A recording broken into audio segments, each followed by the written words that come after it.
Let's watch scary stuff.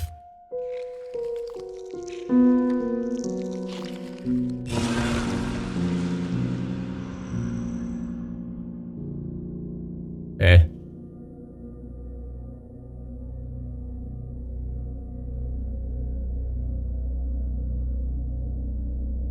Bait and switch media. Whether you're familiar with the term or not, if you grew up in the golden age... Oh no. The Typhlosion Game Freak leaks. Oh no. Familiar with the term or not, if you grew up in the golden age of the internet, then chances are you've fallen victim to it more than once. It's that classic trick of a link, video or website promising one thing and then delivering something else entirely. Usually something annoying, disgusting, disturbing, or even virus infested. To give some examples, on the lighter end of the spectrum, we're talking things like rickrolling. The next tier up would be those seemingly innocent videos and flash games that gave us all our first heart attack. The KFC commercials, or the maze game for instance. The screaming The next level above that would be the so-called unholy trinity of the internet. Goatsy, Tub Goal, and Lemon Party. But at the very top of that totem pole of depravity were websites like womensalliance.xyz. The classics.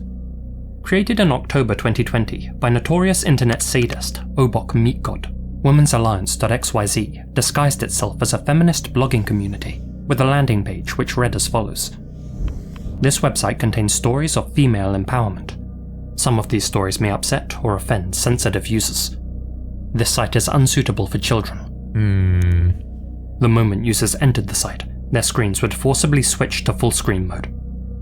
What followed was a grotesque video montage of women being tortured, mutilated, injected with various diseases, and literally slaughtered. In some of the most graphic scenes, maggots could be seen crawling out of their orifices. While Roy Orbison's "Oh Pretty Woman" rang out on full blast in the background, a song no doubt chosen to mock the victims featured in the clips. What the fuck? Any attempt to leave the site would only reset the full screen function, and pressing any key on the keyboard would trigger a fake prompt asking if the user really wanted to leave the site. Clicking OK would result in a barrage of alert boxes containing misogynistic threats backed by high-pitched static. I've even read reports that the site automatically turned each visitor's computer volume up to max, though I'm not actually sure if that's possible for websites to do these days. Still, if it did, then RIP to all the headphone users, I guess. Though not as popular as Obok's other shock site, Kekma, which honestly could be its own entry in a future video, womensalliance.xyz still garnered plenty of traffic through word of mouth, particularly on Discord servers, where morbid pranksters spammed the link and baited many unsuspecting victims. In Obok's words, he created womensalliance.xyz due to the lack of shock sites in the modern internet era. He's since defended. You know, there's a really big lack of murder and you know, snuff and death and horrible, torturous things on the internet. I'm gonna bring that back. You know, where'd all that go? Let's bring it back. His creation, saying he gave all of his visitors a chance to turn back before clicking enter, and that although he could have infected their devices with malware, he chose not to. Most who fell for his trap are understandably less than forgiving though, given that many of those video clips remain seared into their minds to this day. womensalliance.xyz has since been taken down. Though archive links to it do still exist, I strongly advise you don't go searching for them. Trust me, some things are better left unseen. Chat.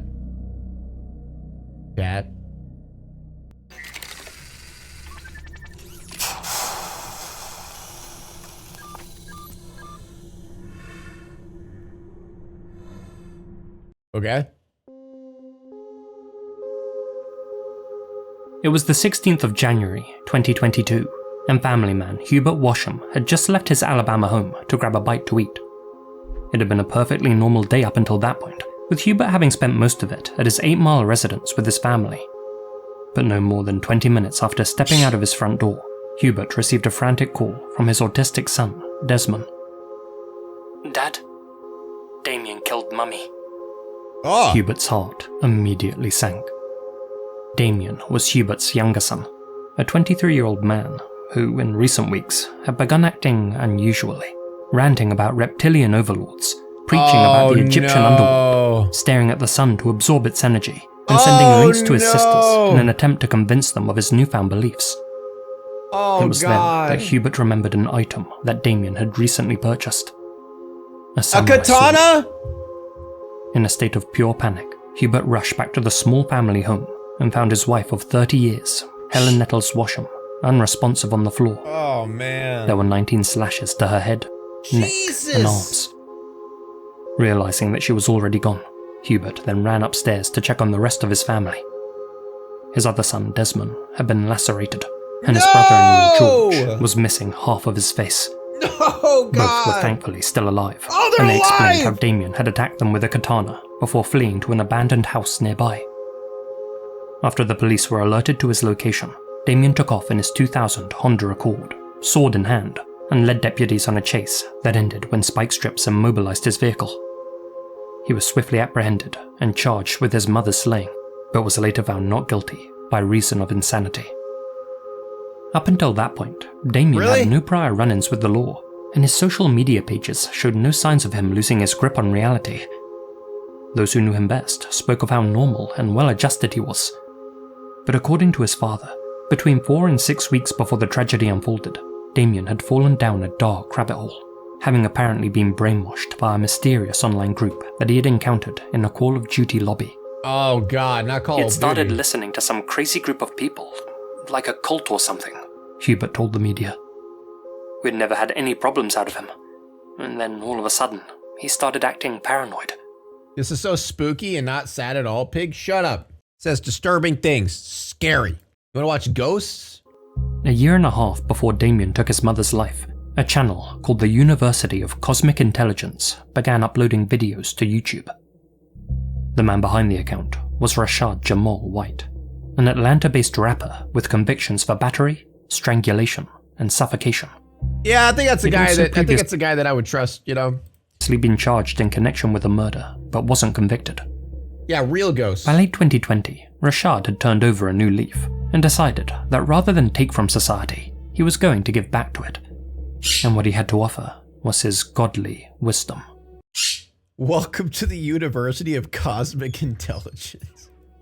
Going by his new age name, Divine Insight, the self-proclaimed prophet used his platform to wax lyrical about mysticism and conspiracy theories, warning his followers of government plots to control them. Among other things, Rashad alleges that NBA players are synthetic robots, that rainbows are stargates to alternate dimensions, that human bodies are avatars injected with nanobot technology at birth. Birds are actually drones used to spy on citizens. That the Mississippi River is actually the Nile. Boo? Are you a robot? Are you sitting here to spy on me? Oh shit. Oh shit. That ancient Egyptian gods were actually aliens who once walked the earth, that the sun is the source of all human energy, and that clouds are government tools used to block its power, keeping people weak and obedient. The crux of Rashad's philosophy, however, he's onto something, chat. This guy's onto something. Hinges on race. Specifically, that Caucasians are shape-shifting reptilians, while Black and Latino people are spiritually enlightened gods and goddesses chosen by divine forces. In the past, he's preached about how their blue-skinned ancestors had once wielded immense spiritual power before, quote, losing their frequency and being subjugated.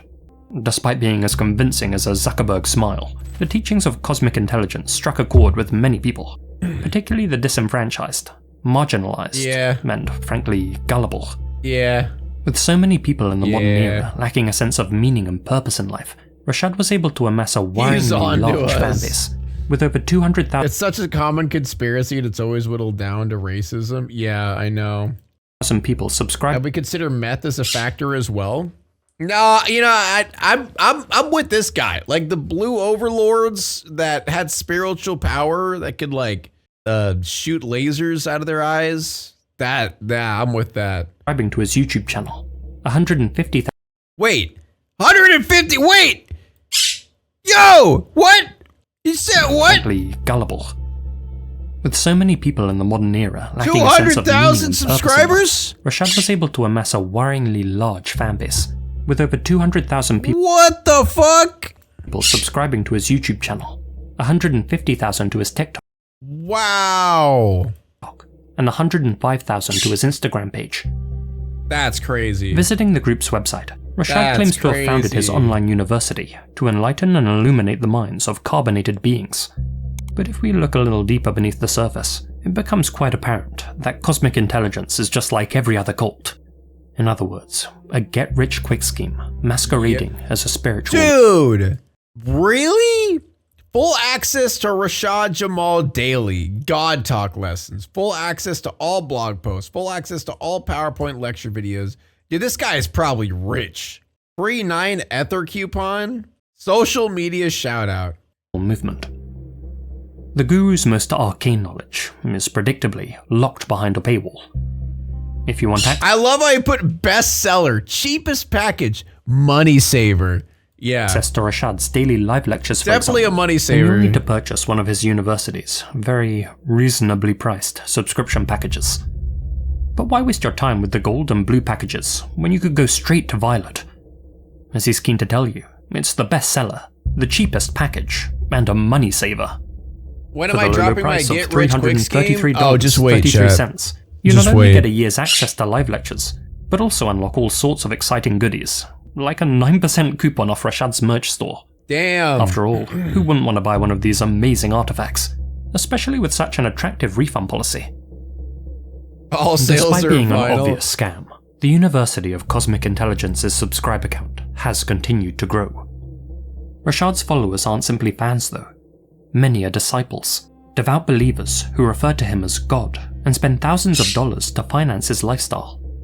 For example, prior to slaying his mother, Damien Washam had reportedly spent $5,000 on crystals from his merch store. Jesus! But just as his popularity and bank balance began to skyrocket, Rashad was arrested yet again.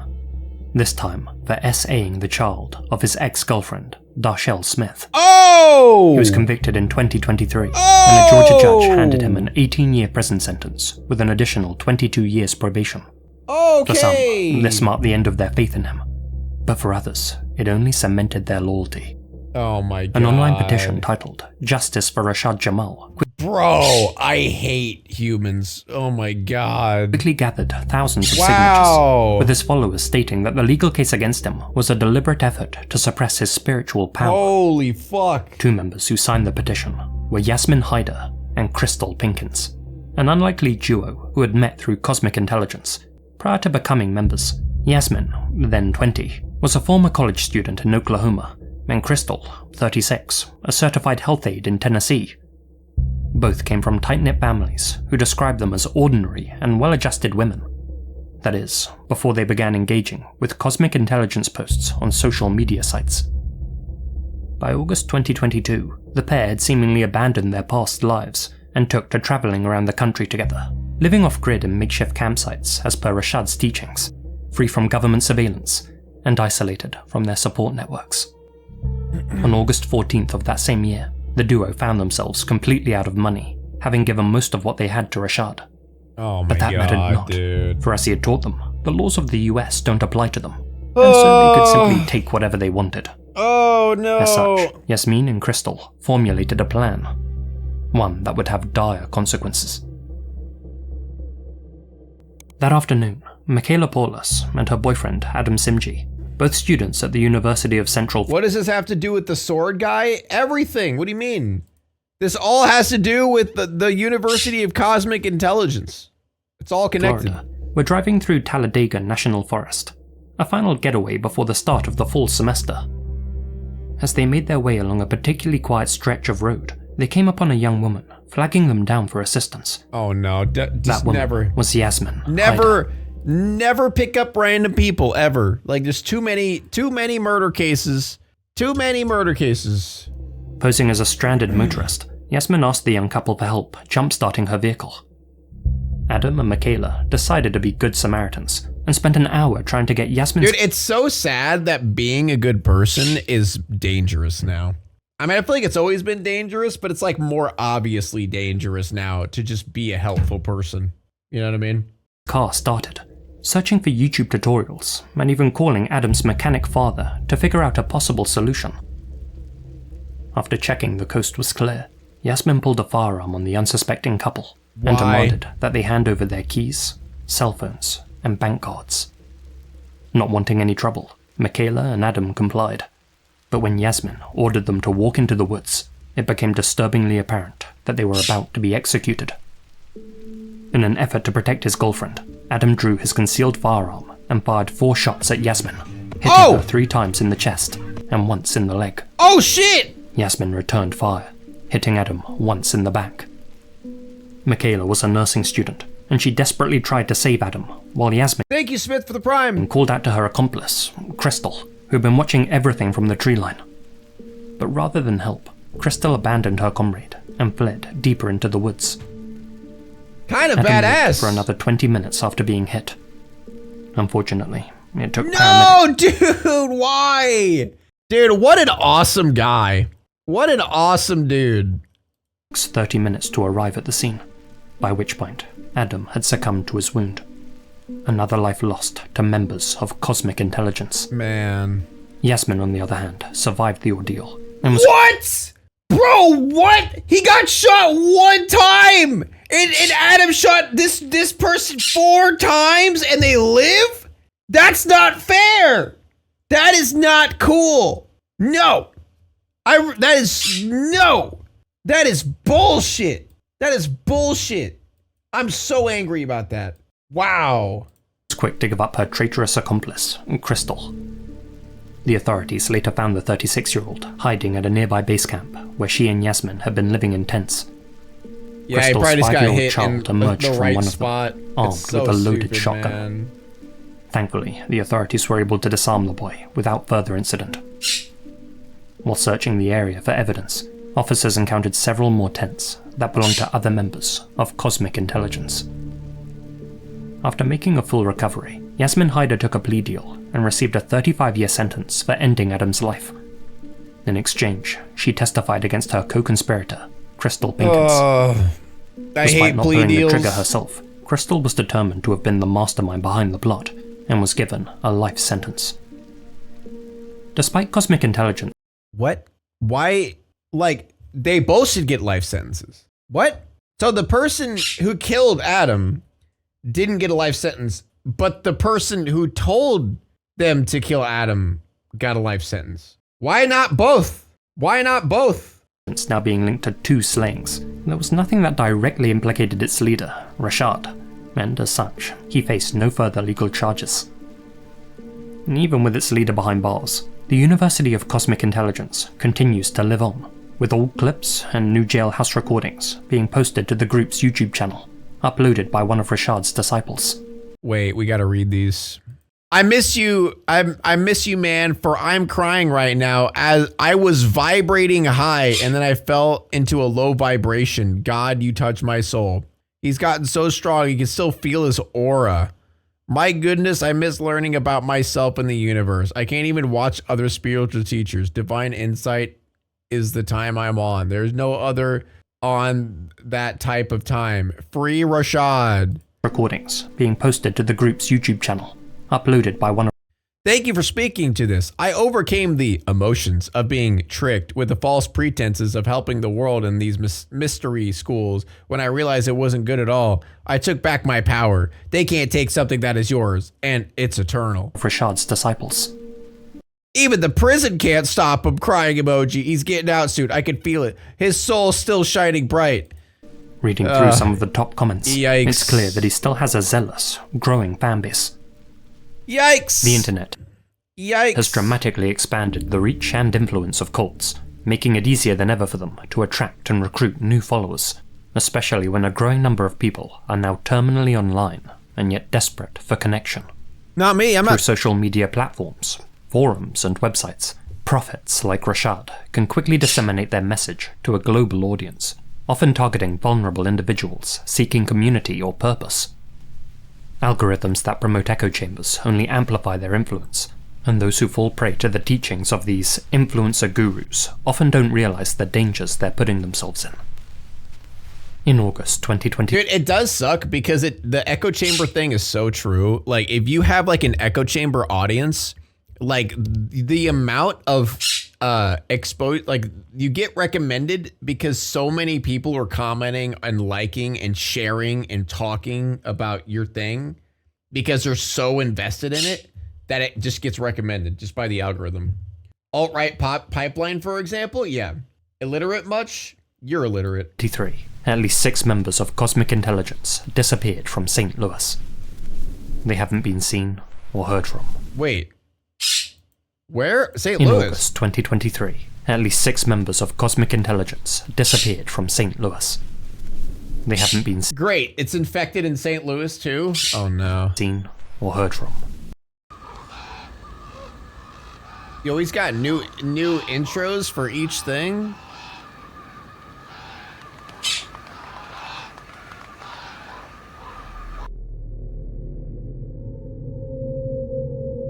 While browsing the Internet Mysteries subreddit, I stumbled upon a post asking about a suspicious TikTok account, one whose owner has uploaded hundreds of bizarre videos over the span of a year and a half. Oh goody. Looking through them, you'll quickly notice some recurring themes. Buddhist iconography, photos of anonymous women, and ball-joint dolls arranged in strange positions. All of the videos are backed by surreal, avant-garde music created by the account owner himself. But the most concerning thing to be found on the account are undoubtedly clips like these. Videos in which the account holder films unsuspecting women through their windows, either while their backs are turned or while they're asleep.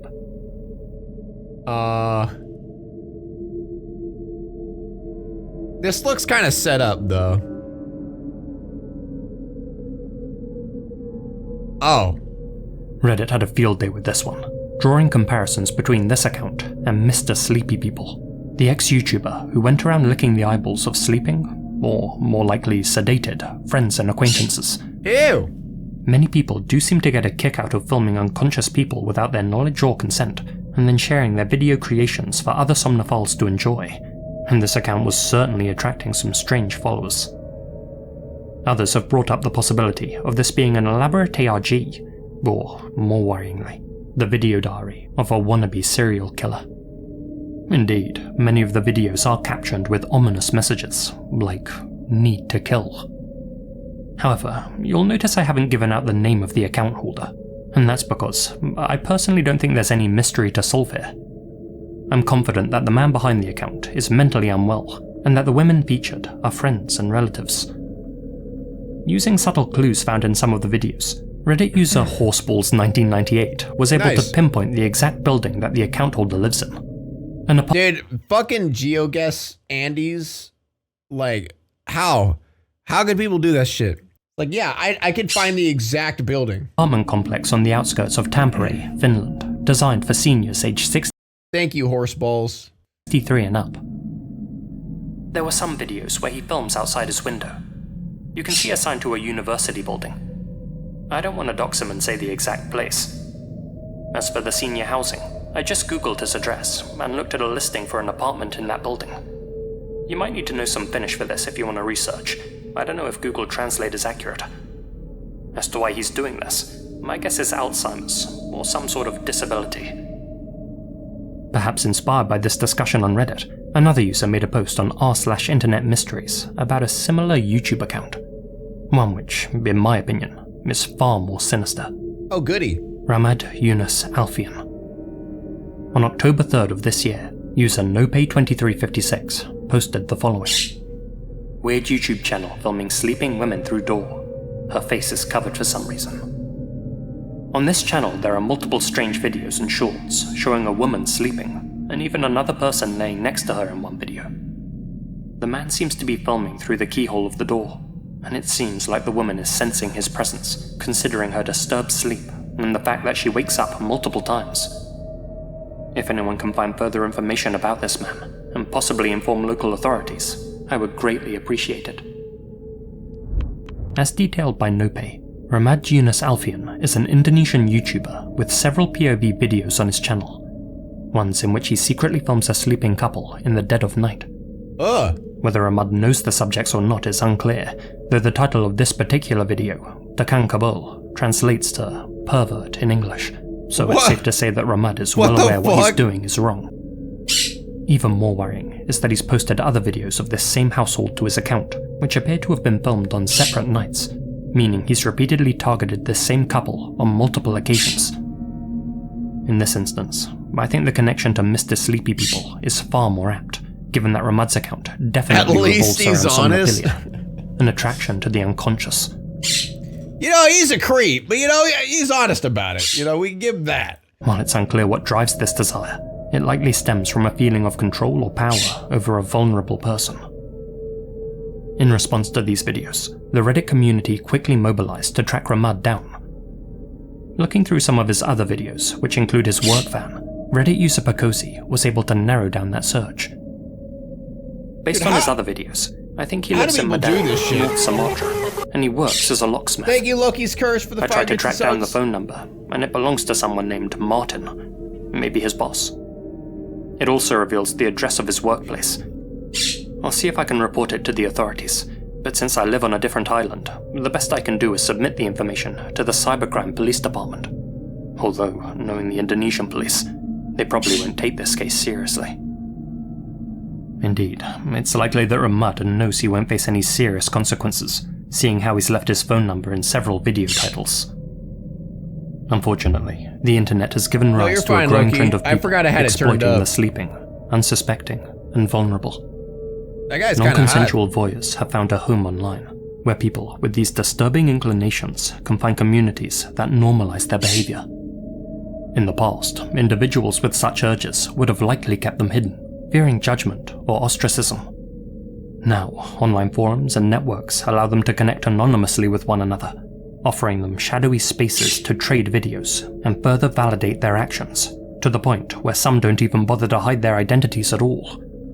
And with such people out there, I can say one thing with certainty. I'll be keeping my curtains tightly closed at night from now on. Notification bell. That's fancy.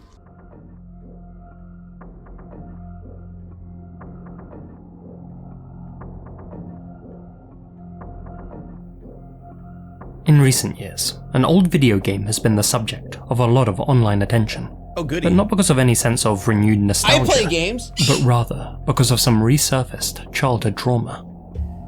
Forum users across the net began discussing memories of an old arcade racer that no longer seemed to exist. One which they described as a cross between a racing sim and Silent Hill, where the whole ambience just felt off in a way that was hard to put into words. That game being Thrill Drive. Why don't you have a cool If you've never animation heard like of it. that, pig? Okay, shut up. All right, I'm cool just as I am. Don't worry, you're far from alone. Despite being one of the main inspirations for the Burnout series, Thrill Drive has since fallen into obscurity. Developed by Konami and published in 1998, Thrill Drive never made it to consoles, and as a result, isn't well known outside of Japan. In fact, according to the Konami wiki, all Thrill Drive arcade cabinets have since disappeared, and the game is believed to be lost. Well, at least in the wild. As its name implies, Thrill Drive was set on public roads around the world, and saw players racing through busy cities, avoiding civilians and oncoming traffic to reach the finish line. The less damage they racked up along the way, the more they would be rewarded at the end. The game was set across 3 stages, was said to grade players based on their reflexes, style and courage, and at first glance appeared to be your typical light-hearted racing fare a la the Cruisin' series. That is, except for the horror elements. And we're not talking supernatural, spooky horror, but rather unsettling, realistic horror. According to the Konami wiki, Thrill Drive came with 2 settings, mild and hard. This affected both the animations and on-screen text following a collision. Each cabinet was set to hard by default, so should the player crash, they'd be met with something like this. A jarring scream would suddenly ring out, along with the face of the driver, milliseconds before impact. Ambulance sirens would blare, and the player character would either slump dead in their seat or be tossed through their windshield, depending on the severity of the crash. A slow-motion replay would show the carnage unfolding. I guess if you're a kid, like if you're a child, yeah, it'd probably be freaky. Like at first I was like, really, that's it? But like, yeah, they put a lot of work into the animation of them dying. With the text, collision, serious accident, or fatal accident filling the screen. Adding to the morbidity, with each crash, the race would reset. Oh, God! But the Yeah, that one was pretty fucking brutal. adding to the morbidity, with each crash, the race would reset, But the atmosphere would be slightly different each time, devolving from fun to morose to downright haunting. The colours would become less vibrant, the clouds more oppressive, and the music would shift from your typical racing soundtrack to something ripped straight from a horror movie. No doubt many eerie but no cultist sword killer. Okay, you gotta realize, like, if this is like, you know, the 90s and like you're expecting to just play a regular driving game and then you get this shit and you're a kid, it'd probably fuck with you a little bit. It might traumatize you even. It's not crazy. It's not like, you know, someone getting murdered by a katana, but many unsuspecting kids inserted their coins into the cabinet, perhaps expecting to play something similar to Crazy Taxi, but left feeling like they'd purchased a front row ticket to a road safety PSA. And we all know how creepy those can be. But here's the thing. Given that Thrill Drive was no longer available to play, and that all the descriptions of it sounded more like a creepypasta than an actual arcade game, many people who had never played it in their youth began to question whether this supposedly lost piece of physical guess I have to wait 11 ads to see the rest of the story then? Sucks to suck. Media was actually unfiction. Chat. An obscure ARG designed to draw people in and creep them out. It wouldn't be the first time that game footage was used in such a project. That 90s PS1 N64 style is particularly common in unfiction projects, given that it's much easier to replicate compared to modern graphics, and many games from that era had a, well, uncanny aura, let's put it like that. For example, Sagan Hawks recently dropped a video about his search for a creepy 90s dinosaur game. It's a fun, immersive watch, a true love letter to unfiction projects, but crucially, it proves that with enough dedication and talent, creative people can produce convincing gameplay footage to accompany their narratives. So, despite a few MAME-emulated runs of Thrill Drive existing online, many people aware of the game's supposed existence began to question whether they were fake too, created by people playing an elaborate hoax on the gaming community. Indeed, it was so hard to track down that even those who had played it began to question themselves. Could this be an example of a collective false memory? Perhaps a new example of the Mandela effect? Well, those concerns were put to rest. I don't know how people want to be so irritating. Yeah, like I swear, like I watch plenty of other streamers, man. I swear I'm the only chat. I have the whiniest chat ever when it comes to ads. Like I watch so many other streamers and I swear I have the whiniest fucking chat whenever ads pop up. Like get over it, guys. Jesus. Hedgehog made this post on the r/creepygaming subreddit. So this is a bit of a historical curiosity, and a game I hadn't heard of until I discovered it last week in the deserted kids club at an off-season golf resort in Australia. Yeah, if only there was some way to get rid of them. Thrill Drive is a racing game from 1998 that sets you out on the busy streets with civilian traffic and pedestrians, asks you to push the limits, and lets you see the consequences of your actions. Oh god. If you crash too hard, your car is obliterated in ways that leave little to the imagination. The screen goes black, and bold red letters spell out lethal accident. Gran Turismo, this is not. But it's also not Grand Theft Auto, being goreless and actively discouraging bloodshed. It's somehow much more stressful despite its lack of blood, taking every injury really seriously, and counting up the cost of damage you cause in a sort of reverse high score mechanic. This might make it sound like a kind of scoldy road safety ad, but it's not. It's actually super creepy. This is largely due to an interesting Silent Hill vibe, where each time you crash fatally, the screen fades to black, and then you get to restart, but the weather has become grimmer and darker. It's somber and eerie, and it gets worse each time. Eventually the whole world is a grey murk, with occasional lightning flashes. It's heavy. Interestingly, the Blue Mountains where I found this cabinet are also famous, or notorious, for their misty. So many. Do we get to see it? Is confirmed Fairmount Resort in the Blue Mountains. All right, I'm sorry. I don't really care. Thank you, Loki, for the gifted sub. Like that was kind of cool, but it's just like, you know, a semi-uncomfortable game. Like there's so many of those. There's so many games back then that were just like made you feel uncomfortable, but it wasn't anything that crazy. This is Danny. Ah! Say hi, Danny. No, I If you've won't. sent or received a GIF in the past couple of Ew. months, you've probably seen her face pop up on your mobile device. No, I haven't. Thing is, she only appeared recently, and yet seems to have paid everyone a welcome, or perhaps unwelcome visit in a short space of time, leaving many people wondering, who is this woman in these GIFs? Who? What? When? How? What? GIFs? Where do they come from? And why are they suddenly everywhere? Let's try and get to the bottom of this one. Who's seen this? The main tool used to find and share seen GIFs this. is Giphy, the second largest search engine in the world in terms of total searches. It's what you use to find GIFs on WhatsApp, Instagram, Twitter, Facebook, and all the other main social networks really. So that's probably the best place to start our investigation. Heading over to Giphy.com, we can see that our mysterious friend is officially called Uncanny Danny, a fitting name. We can also see that her GIFs have racked up an impressive 1.8 billion views, confirming that she's not just being shared around by a small subculture of horror enthusiasts. Danny is indeed everywhere. Okay, it just looks like a ploy to get gifts. Aside from that, there's little else to go on here. No links to her creators, no explanation about the purpose of the gifts themselves, no information on why they were made, no backstory to the character. To get clicks? Nothing really. So I dug a little deeper. I wanted Phone's about to die, but you can give it to Mom. to know how it was possible for a character with no known origin to consistently appear at the top of GIF searches. To figure that out, we need to know how Giphy's algorithm works.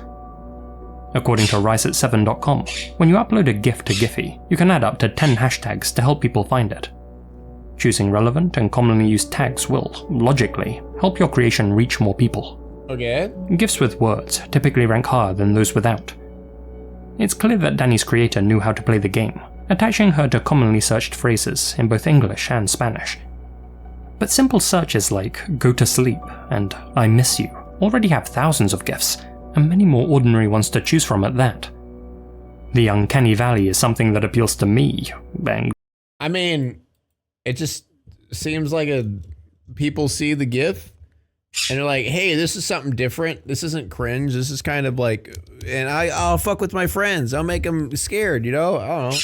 I don't think it's that deep, to be honest. given the nature of this channel, probably most of you too, and we'd probably all send these as some sort of dark joke and see the funny side. But in my experience, the average person doesn't appreciate things like this. So why did Danny suddenly dominate in such oversaturated search markets when her competition was already well established, and frankly, Is that a real human though? Yeah, it's obviously a real human. She just put black paint to make her pupils look bigger. more normal? The mystery surrounding these GIFs has given rise to rumour and conspiracy. The more cynical believe that Danny's a marketing tool, a way to drum Yeah, it's just a marketing tool. It's just, you know. up interest for an upcoming TV show or movie. A quick Google search Oh, you mean like for an actual show? Oh, I thought you meant like it's just meant for clicks. That's all it is. of Uncanny Danny did lead me to this gentleman, Danny Robbins, an English broadcaster who has a paranormal investigation show called Uncanny. The name links up, and his hair is kind of similar to our Danny's, sure, though aside from that, there isn't much connecting the two. He's male, she's female, and none of the GIFs reference his show in any way. Other people Pig is cynical? No, I'm realistic. What? But what? You guys think like what? You think this character is actually a murderer, and she like killed 5 people, and she pulled out their eyes and she put them in her eyes, and now she has their eyes. Is that what you want me to say? And they just did it for fucking clicks. Like what do you want me to say? Like I'm not being an ass or boring. That's just realistic. his show in any way. Other people have started giving Danny That's more interesting. Well, think of that story. It's that story then. She kills, blah. She'll pop up in your window at night and go, blah. Then she'll crawl she'll go through she'll watch when you poop. She'll crawl out of your toilet, blah. the creepypasta treatment. Don't blink 10 times in a row without in 5 seconds. She might come out of your eyes. Labeling her gifts as cursed images and optic hazards. There you go. Once you've set eyes on Danny, she'll come pay you a good night visit in the near future. Well, a good 20% of the world is already doomed then. you lot included. Sorry guys. Finally, there are those who say that Danny is just a cool art project that caught on precisely because it's different, fun, and a little spooky. And having looked into her origin, I thankfully can confirm that to be the case. Okay. While chasing leads, I came across this Instagram post by Miss Gory FX. Somehow the Uncanny Danny section of Giphy has 1.5 billion views. I guess the uncertainty and the purgatory of the stale, unsettling backrooms is feeling oddly relevant. Model at Perry Human, Senior Art/Creative Director at Parker S. Jackson, Hair and Makeup Artist at Miss Gory FX. Okay. Special thanks to the Giphy crew for bringing me on board for this one. Would you follow Danny into the backrooms? Yeah. Eureka. This one post, made by the shoot's hair and makeup artist, gave us all of the information we've been searching for. The model playing our favourite backrooms entity is Laura Dromerick, aka Very Human, an actor and creative performer who's been in some interesting projects. The GIFs were commissioned by Giphy themselves and directed by California-based artist Parker S. Jackson. Okay, that's cool. It has been a while, hasn't it? All right, yeah, that's the end of the video. Okay, sorry. I don't know. From the beginning of that, I just didn't really care. Interesting? Not really. I mean, what's interesting? It's just like, I don't know. Sorry. Maybe I'm just a boring guy, but that wasn't really interesting to me. Like just someone who just did an art project and just looked like a creepy person and then made a bunch of GIFs, you know? Like, I didn't find that interesting at all. Like, if there was a meaning behind the art, right? If there was like a meaning behind the art, like if the art had like a purpose, like if they were doing it for something, or maybe there's a backstory of why they're doing it to make a point about something, or that's an art project, you know?